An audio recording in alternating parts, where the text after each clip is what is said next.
This year is off to a wacky start. Really? Happy New Year. Happy New Year to you. It's been great so far.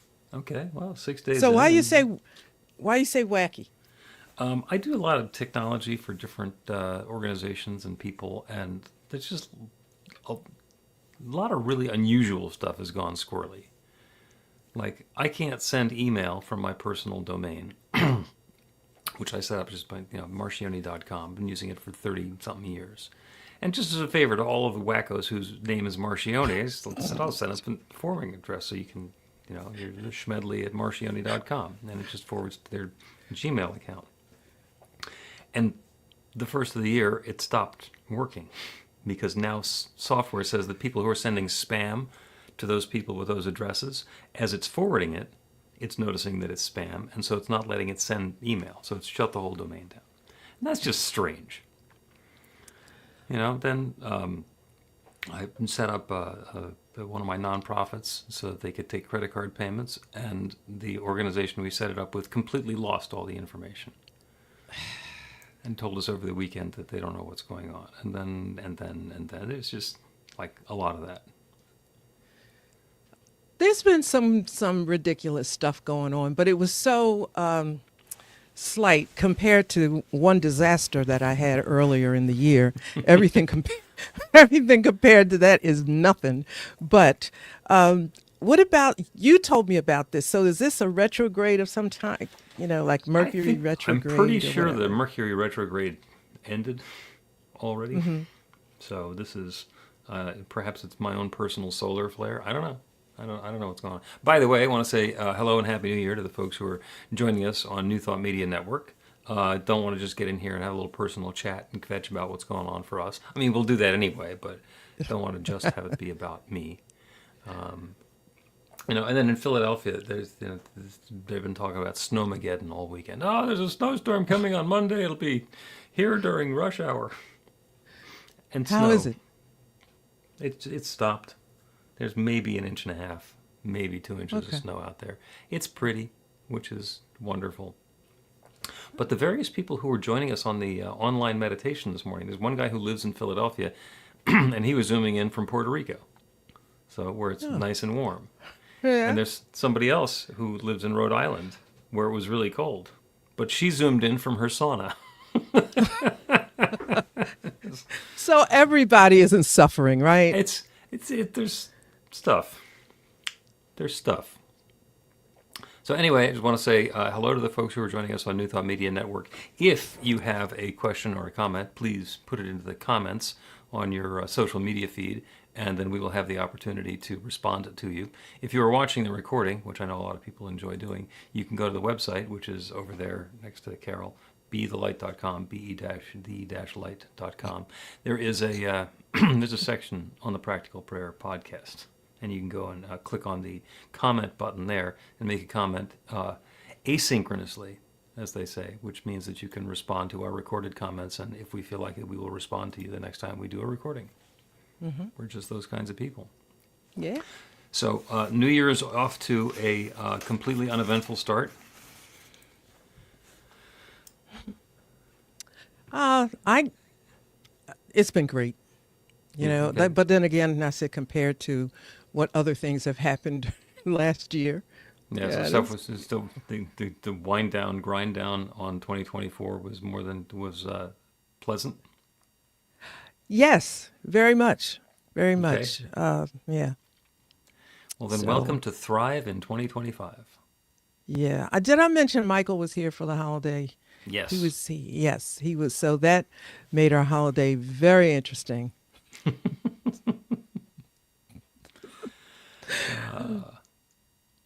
Yep. Yep. So what are we going to talk about today? What's going to be the topic when we start the podcast episode? Okay, so this is not. I mean, Uh-oh. I just stopped hearing Carol entirely, which means that one of us has a bad internet connection. I wonder who it is. Maybe it's me. Maybe I'll find out.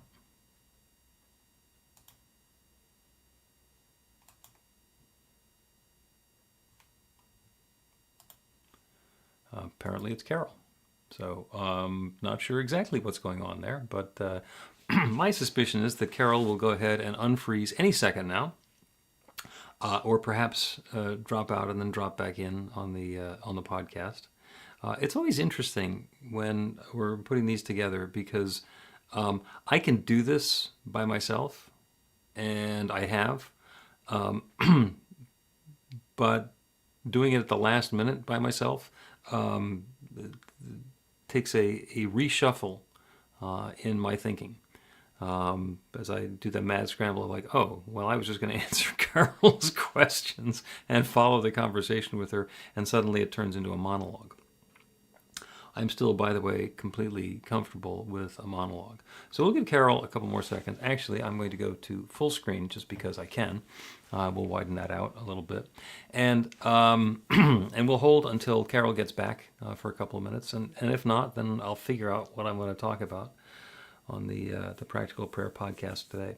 Since I have your attention on New Thought Media Network, there is a spectacular new class that I'm going to be teaching starting this Thursday. It's all on Zoom. The details are at newthoughtphilly.org, which is the spiritual community where I am the spiritual director. And the class is Do Healing Like Jesus. And the big piece of the class, Do Healing Like Jesus, is not to teach you a different prayer technique, because it's practical prayer, but there's a really effective prayer technique that's been working for everybody.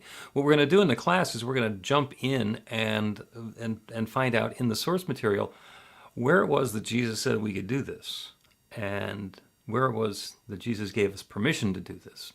So Carol has a little bit shown back up again. Let's put her on the stage. It's part of, can you hear me? I can hear you, but we can't see you. Yeah, I don't know what that is, but let's see. Oh, there you are. There it comes. Yeah, so I had to go all the way out, come back. I have no clue what just happened. Okay. So you were about to tell me what we're going to talk about. Yes, and I was about to say doesn't seem like a gloriously happy subject to talk about for January 1, like the New Year's, rah rah, but it's about the ego. And I really picked it because I think it's important to get a grip on the subject. If you can't get a grip on the ego, at least get a grip on the subject, so that going forward in the new year, you're giving yourself a better shot at so many things. How about that? I like that. Yeah. I like that. Okay. Let's go ahead and start the podcast, and then we will talk about getting a grip on the ego, or the ego getting a grip on us, or maybe just throwing some sand down underneath the tire so we get a better grip. Who knows? Here we go. A practical prayer is a prayer that works. These discussions between Reverend Bill Marchiony and Carol Lawrence dive into the details of how it works and how to work it. Reverend Bill is a New Thought minister and the author of Practical Prayer for Real Results. Your new life begins with a new thought. Carol Lawrence is on a spiritual quest, finding the New Thought teaching after decades on the pulpit in 3 different traditional denominations. I've got some questions. Together, they're exploring the philosophy and activities that come together from many of the world's religions to create the practical spirituality that is New Thought.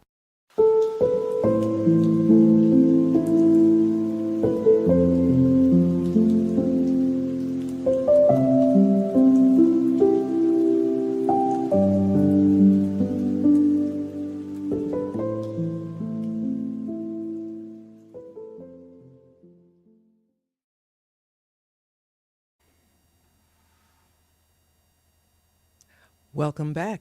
Well, not welcome. You got to do an edit here. Okay. Welcome to the Practical Prayer Podcast. I'm Carol, here with Reverend Dr. Bill Marchiony.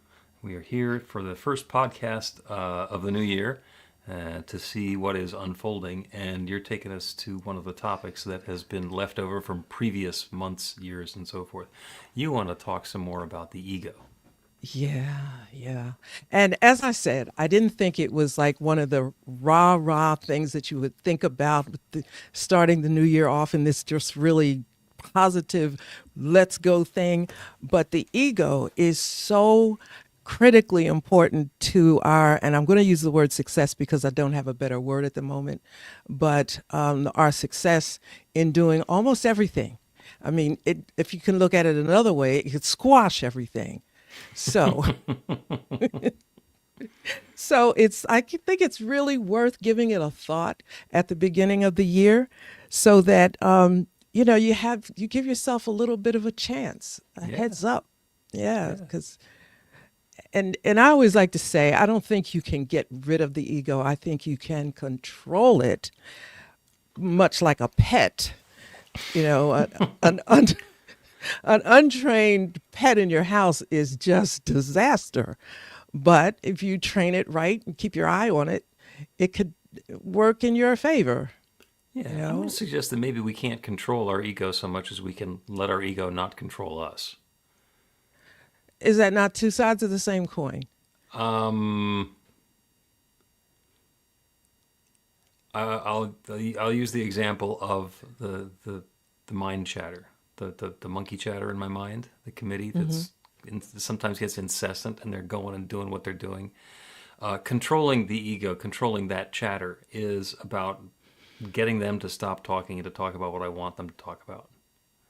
And letting go of control of the ego is saying, you guys can be having this conversation, it has nothing to do with me, and I'm just going to stop paying attention.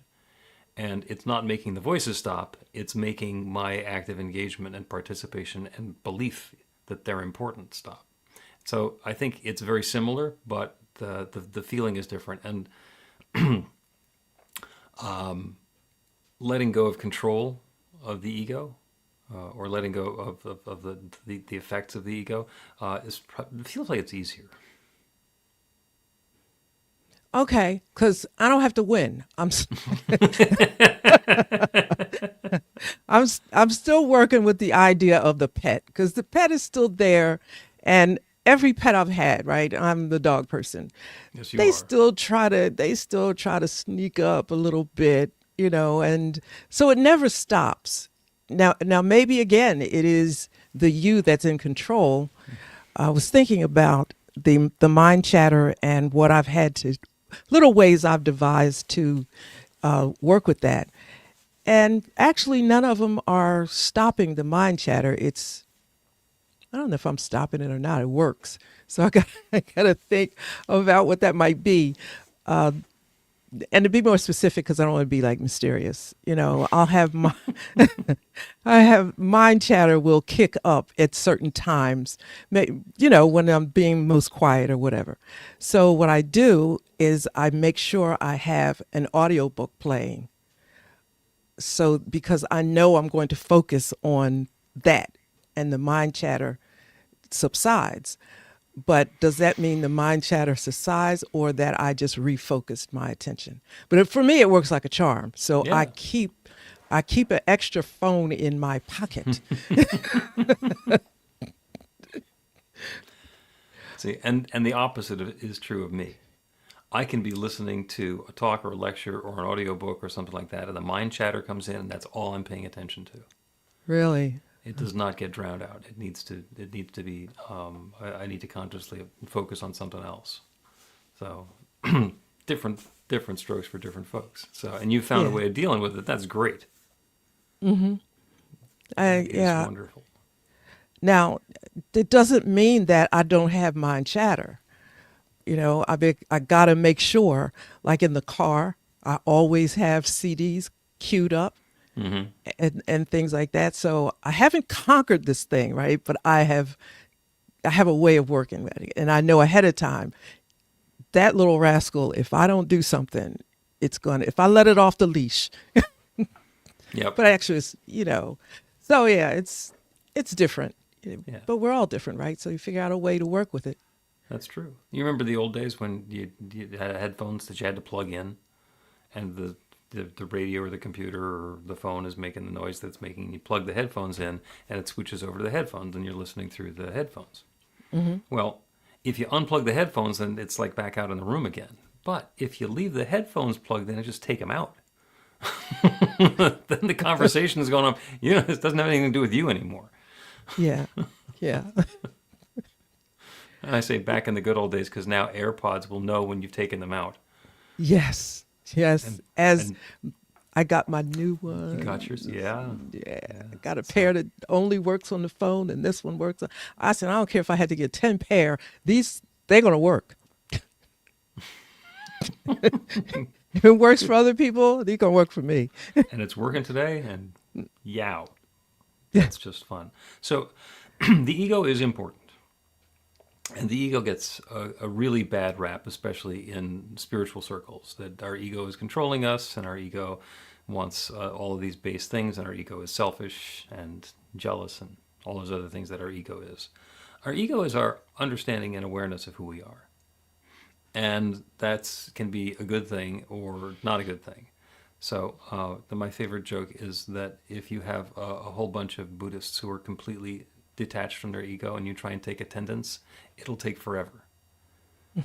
Because you say, Carol Lawrence, and you're not attached to responding. You can let that go by. You can just be present and observe what's going on. And the person who's trying to take attendance is like, this is not helpful. I need you to have enough attachment to your ego that you'll be willing to claim being Carol, so that I can check your name off and continue. So there's some real benefit in understanding who we are and what we're bringing to the table, and also what limitations we've been dealing with. There's so much of the growth work that we do is about understanding the path that we've been on and what makes us not just think what we think, but believe what we believe. Because what happens next, what happens now, is determined by our beliefs. So if there's something that we're believing that's come in as part of our experience, we need to be aware of that. And that awareness of self, that is an aspect of ego. So one of my favorite meditations is just going to the quiet and say, who am I? And listen to what comes back. And then ask again, who am I? And see how the answer changes. You know? Yeah, yeah. I also think that I use it to examine my motives at times. And I used to think that I didn't have an ego, but that it was no problem. This is no problem at all. This was back when you However, were a card-carrying control freak? well, actually, yeah, but here's the difference. I didn't think that I had a problem with it because I had not been challenged in a way that would disturb my ego. Do you know Gotcha. what I mean? Yep. And yeah, so therefore I didn't think that I had it or that it was, it was just there. But I got a couple glimpses of it, enough to make me say, okay, it's not like you're a bad person, but you want to check this. Like this might be something you want to keep an eye on.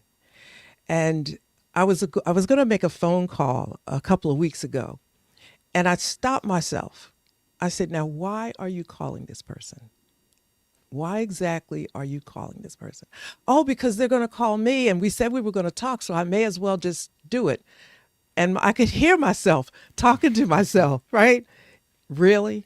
Is that why you want to do it? Like that person always calls you. They're going to call you.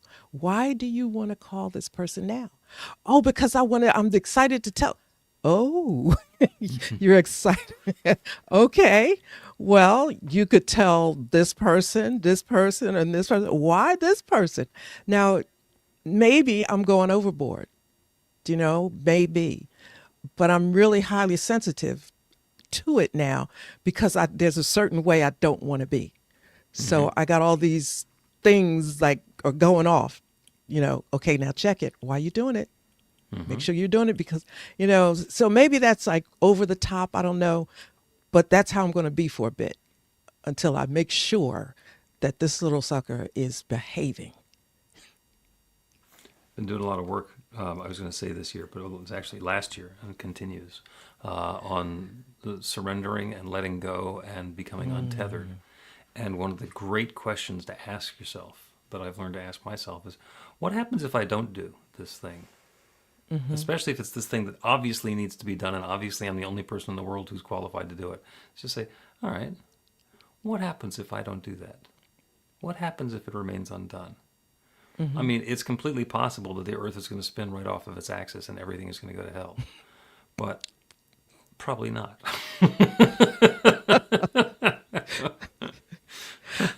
That's I used to use that a lot when I was in pastoring. I don't know that I was aware, as you are, that it's ego I was talking to. I don't know that I was aware of that. I just thought you don't have to do everything. You know, it's not going to collapse. There are other qualified people. But I didn't take it any further than that. I wasn't really smart as to exactly who I was. It was just a hunch that I was going on that, yeah, you don't have to be all that smart. And besides that, you know, somebody else might be able to do it better. Is that cool with you? Yeah, you know, let the best thing happen. But then after I got aware of the ego, now I'm in this struggle with it. You know, I'm always keeping my eye on it. Right. To find out if it's your ego that's trying to prove that it still needs a job. No, what would you do without me? Well, and the ego can get you into situations that you really don't belong in, right? Yep. Because I'm not going to leave the becauses are to everybody else, but I watch for things like that. Oh, yeah. Listening for the because, as somebody rationalizes or justifies why they want something or why they're doing something. That's an endlessly entertaining game. Because sometimes it's really obvious and it's exactly what you think it was going to be, and it seems completely appropriate. And sometimes the reason people have for doing things is so whacked. It's like, hey, I support you in wanting that, but there's some issues in the way we're going to go about it, or what we think it means. Well, let me do this. Let me be transparent about something, right? I hadn't thought about this, but it popped up. This might help some people if they're listening, right? I am a very, very hands-on mom. Now, my kids are completely grown, like so grown it's ridiculous. You know, a really intact person would say, you know, why are you talking to your kids like that? But they will call every single day between the phone or Facebook. I hear from all three every single day. And mommy, mom, I can tell whether if they call me by my nickname. I could tell if they call me by my nickname, I know what they want. If they call me mom, I know what they want. If they say mommy, I know how, right? So I'm just really hands-on. And so there was a situation, and I am so accustomed to just slipping into the role that is necessary. And I was not welcomed. And I was not understanding. So upset. Why? I've always, you know, you're my baby, and and I'm just going through all this. And then it hit me. This is your ego here, because like this one is your baby is 36. And wait a minute, it ggets better because somebody might be here. Listen. I'm listening to the whole thing, and I'm just doing what and I had all the right motives. Nobody questioned my motives. So what the heck is the problem here? The problem is the last time I really looked at the person as a person, they were like 24, 25. And when they left, I didn't change my view. They were still that baby, right? Even though they weren't a baby then. And I'm thinking, okay, the problem, now listen to this. You listening? I am listening. Okay. The problem that they had at 36 is a problem that I had at 24. So what I needed from my mom at 24 was not what they need at 36. I never made the connection. So I'm thinking, I'm pretty smart. Why couldn't I make the connection? I'm all upset because I can't. It was my ego that wanted me to be able to solve and fix. That's Yeah. all it was. And That's and all you it were was. and you were too close to it to be able to see what the issue actually was. I, Can't I just, possibly be me. They must need something from me. I'm just doing the best that I can because here I and it's like, wait a second, I'm acting the way my mom did. I'm doing what she was doing for me at an earlier time, and it's wonderful, maybe, but it's not necessary now. well, check this out. It's worse than you said, than that. It was what I wanted from my mom at the early 20s that she did not give me.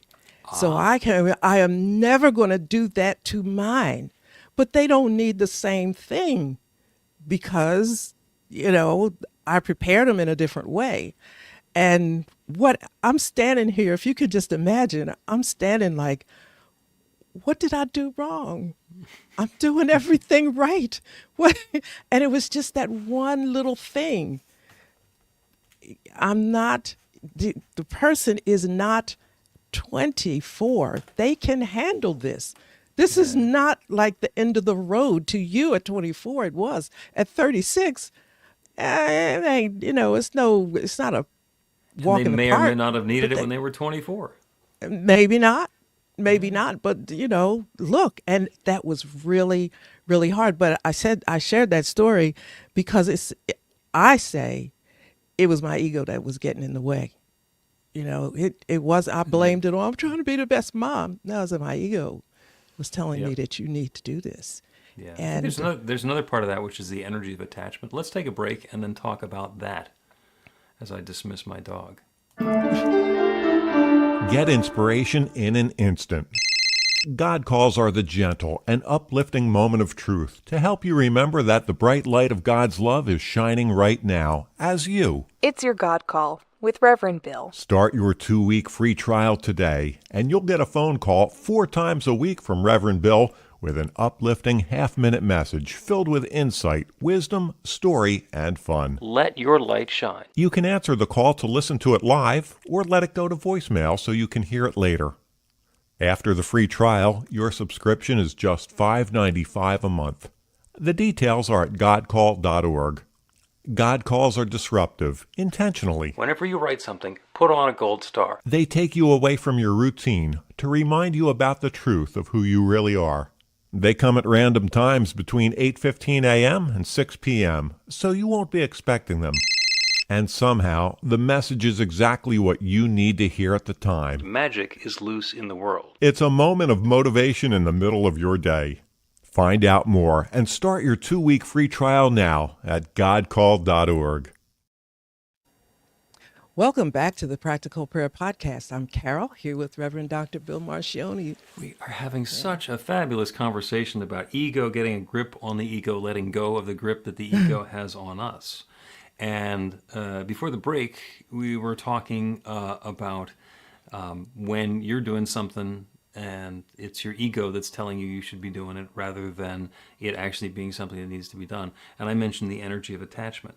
And this is something that I learned very early on in parenting, that when mom says, I'm going to do this because my mom never did it for me, or I'm going to do this because my mom always did it for me.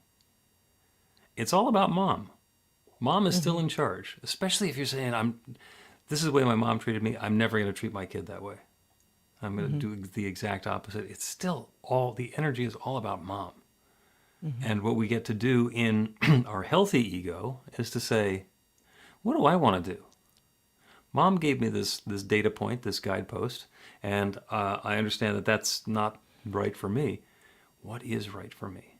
Instead of just doing what mom didn't do, or repeating what I think it was that mom did, where's my energy?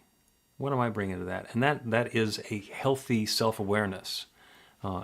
As you mentioned, ego gets a bad rap. So when we say ego, it's the self-awareness that's not helpful. But it's actually all of it. It's the self-awareness. Who am I? Who am I, and what am I bringing here? Well, in that regard, I probably need therapy because I'm laughing, but because I was answering the question as you were going through it, and I said, well, I would have done the same thing because I think, what do I want to do, or who am I here? Because of the way I see myself. And I think also what's if I was a grown up mom, I guess, or a If mom to you're grown not up gonna- kids, Okay. well, I mean, I didn't even think about this until I got to the threshold of this situation. And it's not seeing your children as being grown and capable. That could be a level of immaturity as a parent. You're not seeing yourself as parent to adult children and all that business. So I understand the attachment. I do.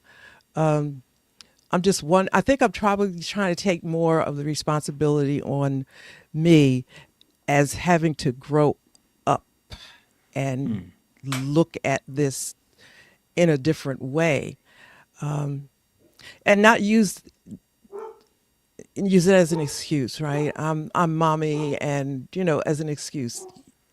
That's not. And maybe it would even be that I can't answer the phone when I really want to, and that's Because they might be calling, and you better answer, because otherwise you're not talking to them every day.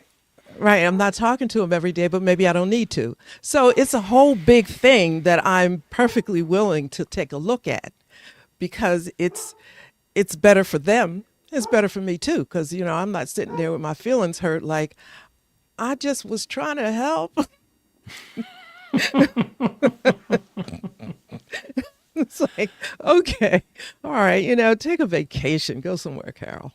Yeah, and if you turn it from I have to talk to my kids every day, or I've been talking to my kids every day, so I have to continue doing that, and you change it to what do I want to do today? Do I want to be Carol who's talking to kids today, or do I want to let that go and let something else happen? And if the answer is what fills you up and feeds you and uplifts you is talking to your kids again, then by all means talk to your kids. And if not talking to your kids means you're incomplete as a human being and not effective or successful as a mommy all these years in, then yeah, that's something worth looking at. By the way, you are a good mommy. You can tell because Thank you. at 36, your kids are still talking to you. Oh, it's we're best friends and all of that. I could not ask for a better relationship, really. But the other side of it is, I do need to. Okay, we could be fun and best friends, and when we're laughing, when we're all together, you just think it was a crowd of people because we're all just cracking up, just reminding each other of stuff, and it's like a big little party. But I do need to be able to say, okay, well, you're this age now, and you're this age, and because Michael went away to school, and it was kind of, I wanted to check to make sure he was okay. Do you have this heavy? And I said, I'm not doing that. So, I think it's a case by case maybe, Yeah. but recognizing that it does need to happen. And I don't know that it's automatic though. So I'm just saying that for every mom out there. It applies for every dad out there as well. Yeah. At some point, we have to let go of the idea that we need to be there to run behind the two-wheeler when we take the training wheels off of it. Because if not for us, there's dire consequences are possible. I'm going to say that that's not really a bad thing, really. I think it's a good thing to always be watching out, because in this world, you got to have some.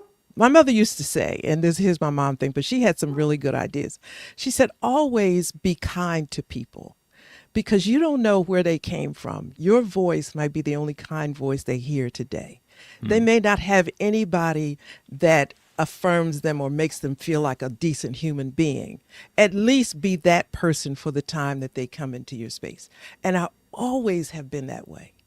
So, I don't think it's like all bad, right?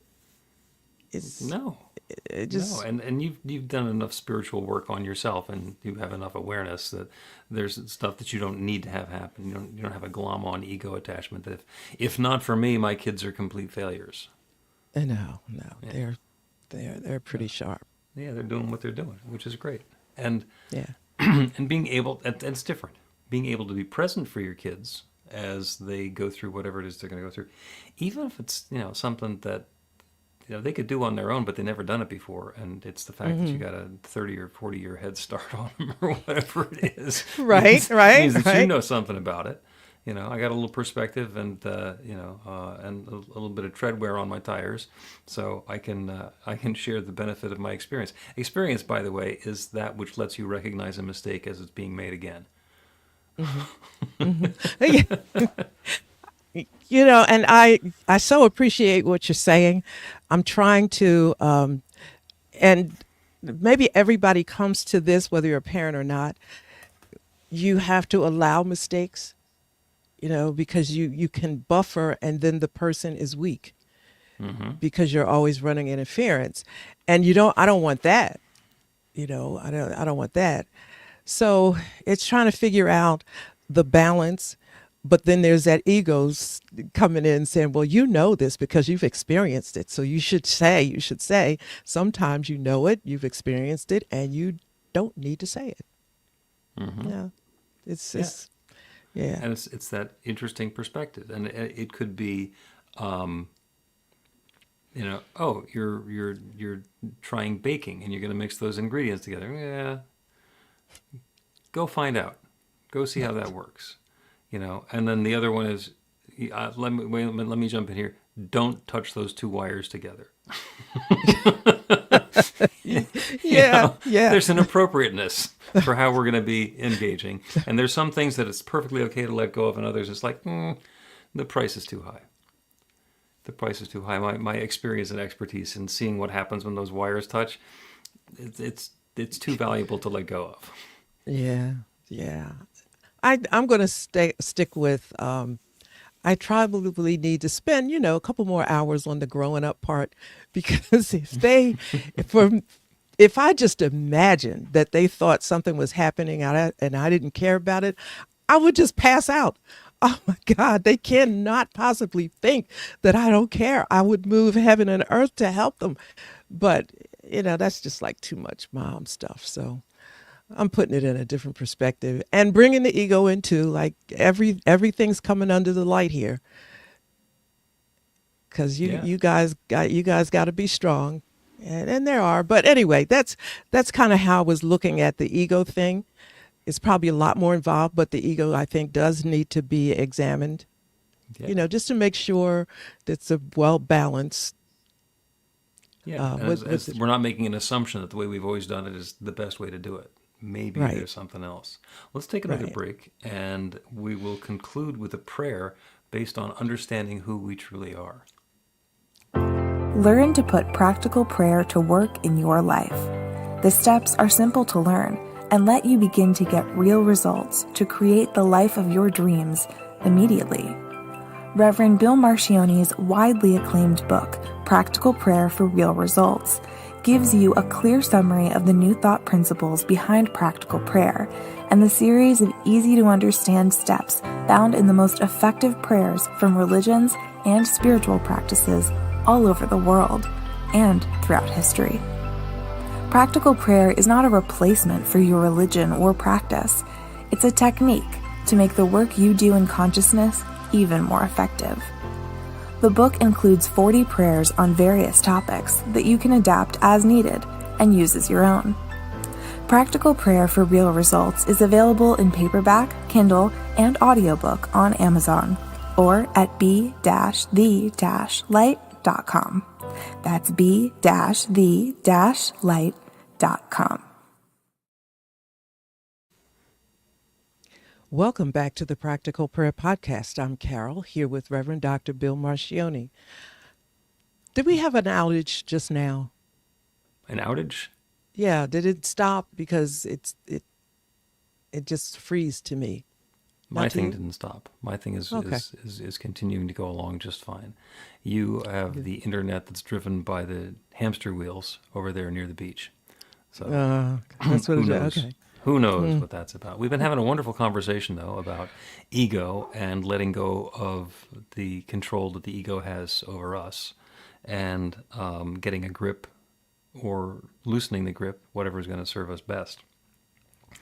And as I promised, we're going to do a prayer about being present with our ego, understanding our ego, and embracing our ego. And it takes the form of a meditative prayer, which lets us deepen into a single question. So as is comfortable and safe to do so, go ahead and close your eyes. Allow yourself to become aware of that one divine power and presence, that one infinite love that unfolds and shares and reveals and expresses itself as every facet of creation. Everything is that one taking individual and personal form. That everything includes everyone, everywhere, everything, every place, every planet, every person, everything. And that includes me. And that includes each one within the sound of my voice. We are each individualized expressions of that one infinite power and presence. So knowing this, I know that that divine essence abides within. That is the truth of what each of us is. We are that divine essence taking particular form. And wrapped up in all of that is our ego, our awareness of ourselves. There's the truth, what we are. Then there's our understanding of what we are. Then there's our expression of what we are. And then there are the ways that all of those interact. So knowing that that infinite intelligence, that divine presence abides within, I ask this question. And I invite each to ask this question in the first person, in the quiet of our own minds. Who am I? Who am I? And just open to whatever the response is. Allow the infinite to speak in that still small voice and inform us. Who am I? Who am I? Who am I? And it's possible that the answer is going to come back with lots of different variations and flavors. A man or woman, a parent or a child, a teacher or a student, whatever the roles are that we've been playing, a brother or a sister. And ask that question again, who am I? And see, as we continue asking that question, what sort of insights or clarity comes up. Is there a tendency towards negative judgmental labels? Who am I? Is there an overinflated sense of grandeur? I am the greatest thing that's ever happened. Who am I? And let go of attachment to what the answer might be or how the answer might change. And be present to that infinite intelligence that abides within. Who am I? And we get to repeat this process anytime we want, anytime we find a quiet moment, or anytime we need a quiet moment. Who am I? And let everything else fall away. Listen to the mind chatter, see what it has to say, thank it, dismiss it, and then ask again, who am I? And see what insights come up. And join me in knowing that behind all of the answers, behind all of the new understandings and nuance, there is one infinite truth. The answer to who am I is a divine and perfect expression of God's love, a bright light shining in a way that only I can and only I am. That is the truth of who and what we are. And that truth, that bright light of love gets to continue shining through every moment, through every experience. As we open to the awareness of who am I, that infinite power is responding and filling us with that awareness. And I'm so grateful for it. I'm grateful for the shift and the transformation. I'm grateful for the change in perspective. I'm grateful for the insights that come about. And I'm grateful for everything that's no longer serving that gets left behind. And so with gratitude for all of this good, unfolding now and continuing to do so, I speak this word and I release it into that same creative law that creates everything. And I know it now is creating this. And so I let it be. And so it is. The Practical Prayer Podcast with Reverend Bill Marchiony and Carol Lawrence is a production of BeTheLight.com, be-the-light.com, where you can find more information about practical prayer for real results. Our theme is by Music of Wisdom. You can learn about the spiritual community of New Thought Philadelphia with daily guided meditations, Weekly celebrations of spirit, and Reverend Bill's classes in practical spirituality at newthoughtphilly.org.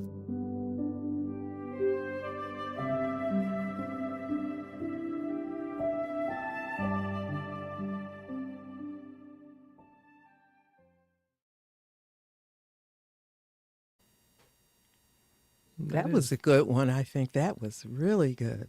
I like that one. That was different because that had a little meditation and a little introspection thrown in the middle of a practical prayer, which is I it's loved it. uncommon. Okay, yeah, it's different than the ones I'm familiar with, from your book, but Yeah. it was really nice. Well, yeah, if there's one infinite intelligence that's available, let's ask it something important. Not something superficial like what's the jackpot number in the lotto. I'll Which take is- superficial, thank you. You know that if you ask that question, you will get the answer, but not for which week. And not necessarily. yes. And all the numbers that you get will be winning numbers, but not in the combination you get them. Because the Well, then infinite you've has a got- great sense of humor. Well, we just have to fix the prompt, won't we? We have to ask the question differently. Yeah. Okay. Well, that's a right. whole different episode. Yeah. Write that down. The law of averages. Yeah, we can do a half an hour on the law of averages. So that is the recording for today's episode of the Practical Prayer Podcast, which will go out into podcast land in a week or so. Carol, thank you very much for the inspirational prompt to get a grip on ego, and thank you to everybody who is watching and listening on New Thought Media Network. Again, the reminder that if you have a comment or an inquiry or a prayer suggestion or anything else that you want to get to us, if you have not managed to get it into the comments on your social media while we're on live, you can go to the website be-the-light.com over there. And there is a section for the Practical Prayer Podcast, and you can put the same sort of a comment in over on that one. Again, thank you very much for joining us. Reverend Sheila McKeithen, Universal Foundation for Better Living, and also works in Jamaica. So this is the right time of year to be her. She came up with the notion for me of Thrive in 2025, and I think it's a great prompt.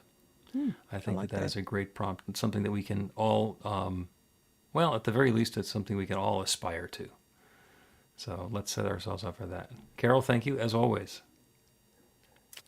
See you soon. Please help us say thank you to our organizational sponsors, including the Hefferland Foundation, Affiliated New Thought Network, International New Thought Alliance, Science of Mind Archives and Library Foundation, Center for Spiritual Living Denver, Center for Spiritual Living Midtown, New Thought Philadelphia, Planned Happiness Institute, Summit Center for Spiritual Living, One Heart Retreats, Center for Spiritual Living on the Lake, Unity Kitchener, Unity Spiritual Center Ottawa, Om Center for Spiritual Living, Satya Center, Begin Within Ministries, Center for Spiritual Living North Jersey, Unity of Savannah,